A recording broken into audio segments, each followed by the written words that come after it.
Assalamualaikum warahmatullahi wabarakatuh. Warahmatullahi Gus, wabarakatuh. kami butuh atau ingin tahu Nur Muhammad itu apa, Ruh itu apa, Insan itu apa, Gus? Mohon penjelasannya, Gus. Assalamualaikum warahmatullahi wabarakatuh. Waalaikumsalam warahmatullahi wabarakatuh. Saya akan melempar pertanyaan balik.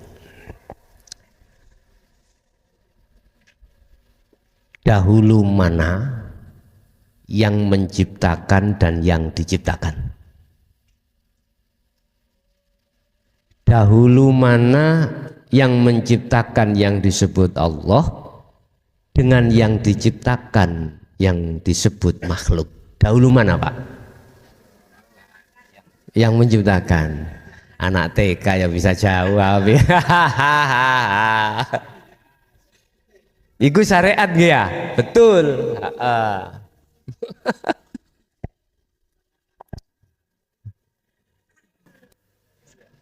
Bapak Ibu hadirin, pertanyaan dari Abah Nahwar sekitar tentang masalah Nur Muhammad dan ruh dan insan itu bagaimana? Gini Pak, tadi sudah dijawab Allah lebih dahulu. Lah gitu dah. Allah adalah sebuah nama dan setiap nama pasti ada yang memiliki wujud nama. Di depan saya ada berbagai nama. Ada namanya spidol, gelas, lepek, napa niki? Semangka dan lain sebagainya. Wujudnya semuanya itu juga beda-beda. Enggak ada yang kembar, enggak, semuanya beda-beda. Intinya di mana ada nama pasti ada yang memiliki nama. Dah. Kita kembali pada Allah. Bismillahi kelawan nyebut asmaning Allah. Asma. Ar-Rahman kang welas asih ing dalem dunya. Ar-Rahim kang welas asih ing dalem akhirat bloko. Ya.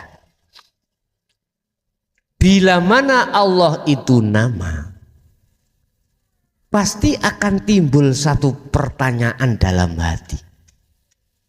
Siapa ya yang memiliki nama Allah? Yang tadinya dikatakan sebagai perwujud yang pemula. Jangan ngerti nggih? Wujud yang pemula. Akhirnya kita hati greget untuk mencari ilmunya sampai pada pengenalan yang memiliki nama Allah.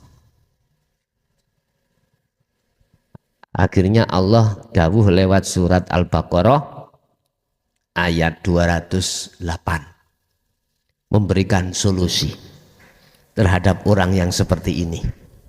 Seperti ini ku ya Allah. Yakin yen Allah iku pangeran jenengan. Yakin yen Allah iku sebagai pencipta, sebagai pendahulu, lah ngono ta. Tapi orang tahu ketemu belum pernah bertemu. Akhirnya Allah memberikan penjelasan jawaban ini di dalam surah Al-Baqarah ayat 208. Al-Baqarah itu surat yang kedua, ayatnya 208. Berarti 2208. Di situ dikatakan gini. Wahai orang-orang yang beriman. Yang dipanggil niku orang beriman. Kata niku Allah jenengan wis yakin kalau Allah itu terdahulu. Kalau Allah itu Tuhan. Lah ngoten nggih. Jenengan wis yakin, berarti yang dipanggil itu jenengan. Yang beriman, bukan ya ayyuhal muslimun. Bukan ya ayyuhal insan. Ya ayyuhan nas, bukan. Mukmin. Ya ayyuhalladzina amanu, berarti mereka yang beriman. Mengapa? Disuruh apa? Dipanggil. Udkhulu do mlebu sira kabeh, sama masuklah kamu sekalian fisilmi, di dalam agama Islam, kafah dengan sempurna. Jari Gusti Allah ngene. Nanti bahasakan Madura ya. Nanti tak tirukan teng WA ya. Gini bahasane Gusti Allah. Kalau kamu mengenal aku, jangan sebatas nama, kenalilah aku dengan sampai wujud saya. Tolong nanti dibahasakan Madura, ditulis Ustadz ya. Dikirimkan saya, tak hafal ya. Kalau kamu mengenal aku, jangan cukup kenal nama saja, tetapi kenalilah aku sampai wujud saya. Jadi amanu adalah orang yang sudah percaya kalau Allah itu Tuhannya, tapi belum pernah ketemu Allah. Maksudnya ayat itu tadi supaya kita liqo bertemu Allah yang kita percayai sebagai Tuhan, sebagai pencipta, sebagai wujud awal. Kalau sudah pengenalan di situ, sudah kenal, sudah bertemu, terus ayat pasti ngene. Wala tattabi'ulan ojo podo manut sira kabeh.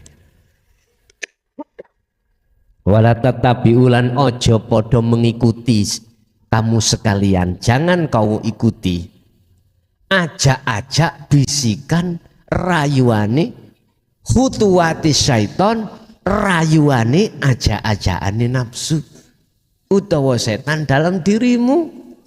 Sebab apa? Sebab innahu sak temene setan lakum kedue sira kabeh iku aduun mungsuh mubinun yang jelas. Karena nafsu pada dirimu itu mungsuhmu yang jelas.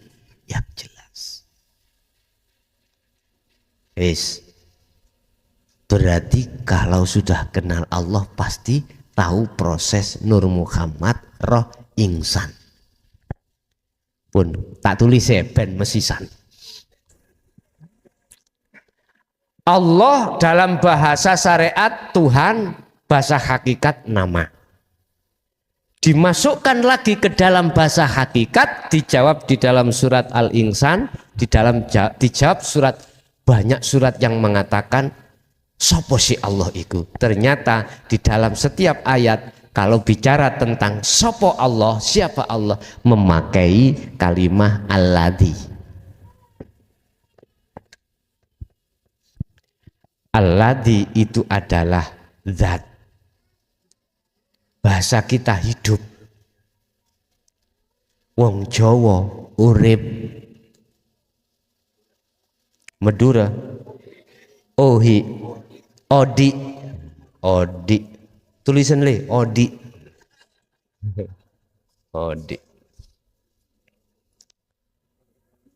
dialah hidup yang menguasai segala aktivitas dalam jasadmu.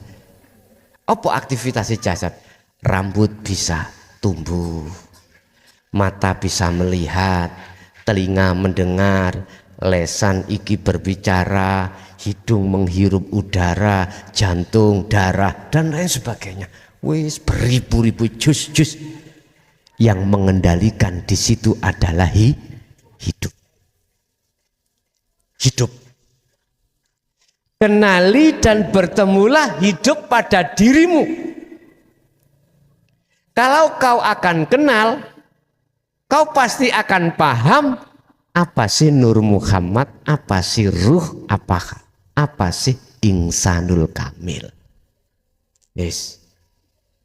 Ternyata Bapak Ibu, kalau boleh saya tulis dalam sebuah ilmu atas dasar tesis atau riset, maka umpama alladzi, di dalam alladzi itu ternyata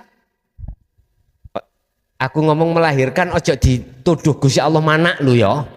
Bayi wong lam yalid walam yulat kok ngono lho. Engko pemahaman sampean aku mau mengatakan melahirkan. Engko sampean lho Gusti Allah mana? Gusti Allah bayi. Katanya lam yalid walam yulat. Lebih pantasnya itu di bahasa apa, Pak? Ngetokke. Ya, ngetokke. Mengeluarkan. Oke. Yang namanya Nur Muhammad. Apa Nur Muhammad itu? Wiji kang dumadi saklebete gesang. Wiji yang tertanam di dalam hidup. Contoh, ini musim kemarau Pak, di depan rumah, di jalan-jalan. Mengapa nggak kelihatan yang namanya rumput itu? Nggak kelihatan toh? Rumput itu nggak kelihatan. Tapi mengapa hujan turun kok rumput jugul? Berarti walaupun musim kemarau di dalam situ ada Nur Muhammad. Ada calon yang nantinya nyata hidup secara fisik. Udah lagi ada telur, ojo telur mateng, telur entah, ayam. Belum jadi ayam. Anda sudah boleh mengatakan itu bukan telur, itu ayam. Pandangan hati sampean. Karena apa?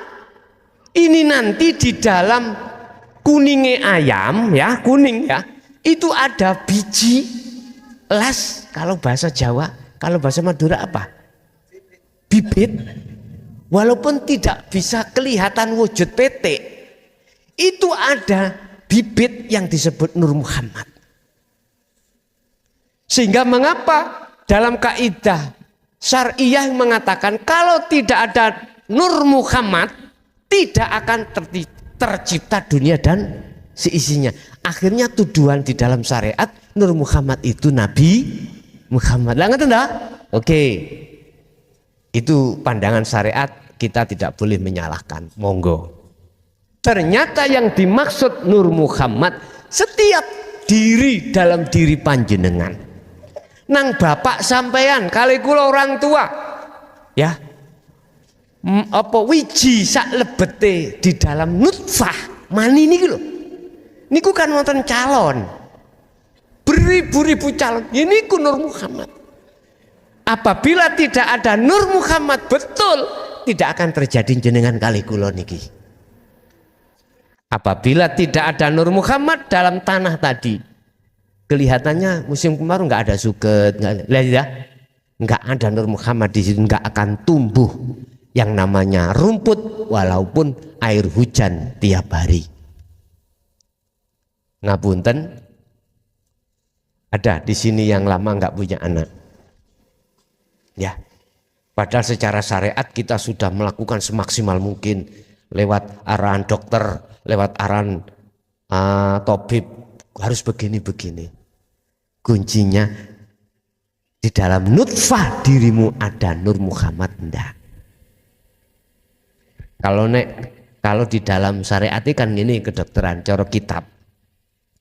Di dalam diri wanita sebelum alam rahim itu ada penghalang dua, selaput dua.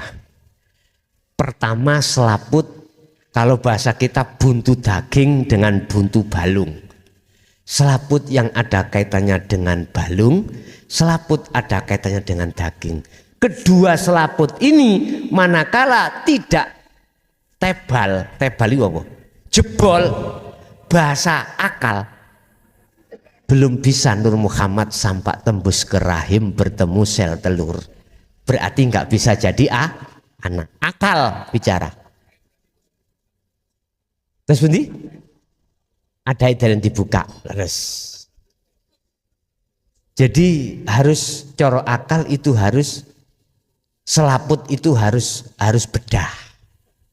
Makanya mengapa ngapunten Bu nggih? Nggone wong lanang iku mboten gepak tapi agak lancip. Lah gitu toh. Agak lancip.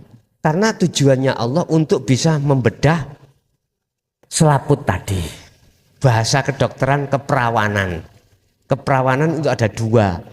Ada yang kaitannya dengan daging dan dengan balung. Pun. Nah, Nur Muhammad di dalam nutfah itulah yang kami sebut sebagai nanti calon fisik panjenengan kalih kula. Sudah benar di dalam kaidah syariah mengatakan bila mana tidak ada Nur Muhammad maka dunia seisinya tidak akan tercipta. Tatkala telur tadi tidak ada benih bijinya tidak akan jadi ayam. Dinggremi, apa dinggremi di sini? Dingremi walaupun 10 tahun tetap nggak jadi ayam. Karena nggak ada. Makanya nek zamane mbok kula biyen, nek ajenge nek mau ngenggremno ndok niku disotir, Pak. Kalau tak ada lasnya, didadar, digoreng. Itu dulu itu. Lah, kok bisa ya padha ndok-ndoke? Berarti ketika jago laki itu wedokane iku Nur Muhammadin mboten enten. Pun. Terus di dalam Nur Muhammad ngapunten, iki mesisan ben tahu prosesnya. Di sini tersimpanlah di dalam namanya ruh. Nutfah, wiji yang di dalam nutfah itulah nanti yang akan ditanya Allah. Yang pertanyaannya itu jenengan kalih kula kita menjawab qalu bala syahidna. Alastu kita, bukankah saya birabbikum Tuhanmu? Terus kita menjawab qalu bala syahidna. Qalu podo jawab sapa ruh. Lah niku jamak lho Pak, bukan satu-satu. Semuanya sudah jawab. Jawab, iya. Panjenengan Tuhanku, saya tidak akan menyembah selain daripadamu. Berarti setia terhadap Allah. Oke, proses-proses jasad 40 dino dadi getih wungkul, 40 dino jadi daging, 40 dino akhirnya ada proses di mana bahasa syariat aku meniupkan ruhku. Lah ngaten nggih? Di dalam jasad itu. Ketika jasad itu sudah ditemukan Allah secara syariat dengan ruh, inilah wong Jawa biasanya ngarani tingkepan. Tingkepan itu ketemune jasad dengan roh. Harapannya wong Jawa supaya diberikan anak yang solih ataupun solihah. Makanya diwacana surat Yusuf, diwacana wes macam-macam. Bahasa syariat seperti itu. Ikut tafaul, boleh-boleh saja. Yes. Ngapunten, kalau sudah membentuk dengan jasad, di dalam ruh ini ada jasad atau badan, maka inilah disebut insanul kamil. Insan manusia kamil kang sempurna. Kesempurnaannya dikatakan manusia, mohon maaf, jasad ya ruh. Bahasa syariat dikatakan insanul kamil karena diri manusia itu meliputi 3 hal, jasad, ya, ruh, ono akal, ono nafsu. Wis. Bila mana yang menguat sing menang iku akale, dia lebih baik derajatnya daripada malaikat. Bila mana dia itu lebih kuat nafsune, maka lebih jelek daripada hayawan. Ulaika kal an'am balhum adol teng mriku. Wis. Terus pertanyaane, aran mulai dari Nur Muhammad, aran sampai ruh, aran insanul kamil, ini proses inna lillahi. Ya. sirroh dituntut untuk proses wa inna ilaihi rajiun. Wa inna ilaihi rajiun.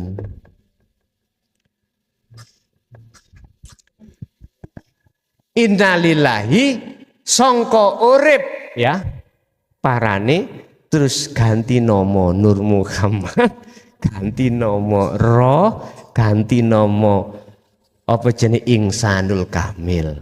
Iki aran-aran nggih. Walaupun iki aran Aladi, aran Allah iku kabeh iku si asma. Nek asma iku kelebu makhluk. Berarti asma Allah iku jenengan lho sing jawab. Karena masih asma makhluk. Lah sekarang ilang ono kemakhlukane, jikalau Anda ingin bisa kembali kepada sing ka ono namane iki. Yang dinamai hidup.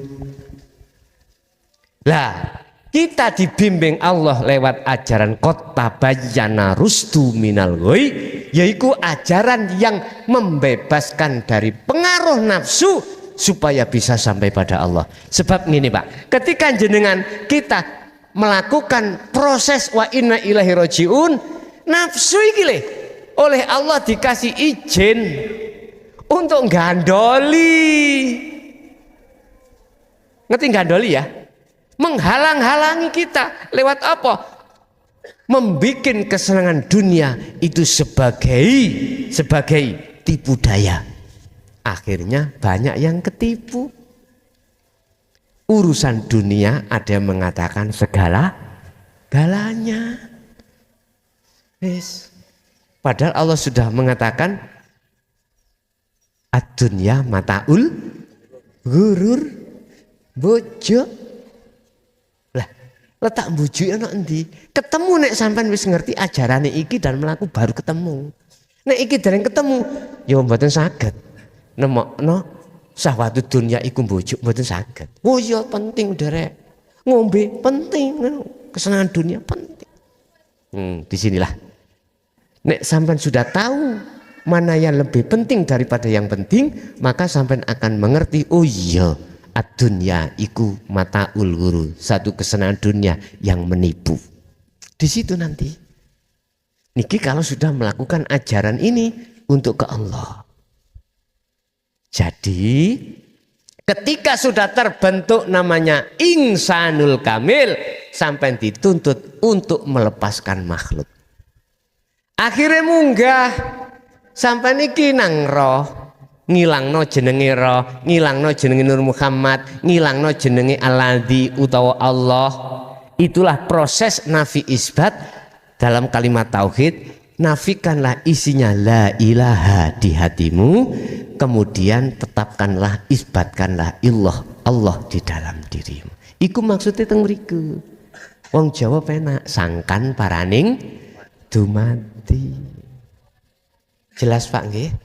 Jadi kedudukannya Nur Muhammad ambek roh ambek Ihsan ambek Alladzi iku mung ganti nama. Inilah yang menjawab Allah awal, Allah yo akhir. Iki nek wis tetok kene baru saged genah. Nggih. Nek dereng dugi mriki dereng saged genah Allah awal Allah akhir iku sing bagaimana? Jelas Pak nggih? Nggih ngapunten pun disalahkan dulu jenengan bermursid berguru terhadap mursid yang disampaikan secara isyarah pun disalahno nggih. Karena memang zaman Pak ya, karena zaman lebih berhati-hatinya beliau-beliaunya dan jenengan kali kula ben ngerti soro. Nek ngene iki lak gak soro blas gak soro blas. Allah sampun memberikan kelonggaran. Nek iki wis dilonggarno Allah, dimudahno Allah kok ya. Wa aksaruhum la yu'minun wis naudzubillah. Memang Pak, nek zaman iku wis akhir, ya wis ngeten iki pun. buat ngeten iki zaman wis akhir ngeten iki cara ibarat dunya wis arepe kukut apa maneh. Paham nggih? Nggih. Mungkin ada lagi, kami persilahkan.